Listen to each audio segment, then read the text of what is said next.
రొయ్యలు కర్రీ వండడం అంటే చిట్టి రొయ్యలను వండడం ఎంత ఈజీగా కూడా వండుకోవచ్చండి. ముందుగా మనం స్పైసెస్ అన్నిటిని వేయించుకోవాలి. అందులో జీడిపప్పులను కూడా కొంచెం వేయించేసి మనం పౌడర్ చేసుకోవాలి. స్పైసెస్ జీడిపప్పు కలిపి వేరేగా పౌడర్ చేసుకొని పక్కన పెట్టుకుంటామండి.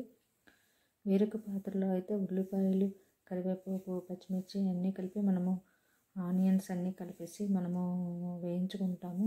ఈ లోపల మనము రొయ్యలను అయితే కనుక తలకాయల దగ్గర కొంచెం తీసేసి మనం శుభ్రంగా నీట్ చేసుకుంటామండి. దాన్ని కొంచెం పసుపు కూడా కలుపుతాము. కలిపిన తర్వాత రొయ్యలు, ఈ ఉల్లిపాయలు అన్నీ కలిపేసి మనం వేయిస్తుంటామండి. వేయించుతున్నప్పుడు చాలా టైం అంటే ఉల్లిపాయలు ఎక్కువ టైం అయితే వేగక్కర్లేదు. వేయించుతున్నప్పుడు మనం ప్రిపేర్ చేసుకున్నాం మసాలా పేస్ట్ అయితే మనం ప్రిపేర్ చేసుకుంటాం. ముందుగా మసాలా పౌడర్, జీడిపప్పు పౌడర్ వేరు, మసాలా పేస్ట్ వేరండి. మసాలా పేస్ట్లోనైతే అల్లం, వెల్లుల్లి, ఎండుమిర్చి, ధనియాలు, జీలకర్ర అన్నీ కలిపి మసాలా పేస్ట్ అండి. ఆ మసాలా పేస్ట్ని కూడా వేసేసి మనం బాగా వేయిస్తామండి. ముందు వేయించిన తర్వాత మసాలా పేస్ట్ వేయాలండి. మసాలా పేస్ట్ వేసిన తర్వాత మళ్ళీ కొంచెం వేగాలండి. వేగిన తర్వాత అప్పుడు మనం వాటర్ వేస్తామండి. వాటర్ వేసి ఉప్పు కూడా కొంచెం వేస్తాము.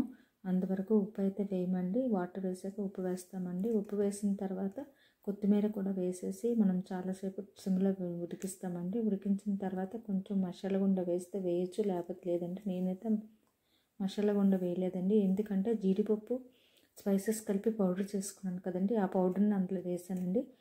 చాలా టేస్టీగా ఉంది. ఒక్కసారి ట్రై చేయండి, చాలా బాగుంటుంది. బాగాలేకపోతే కామెంట్ చేయండి.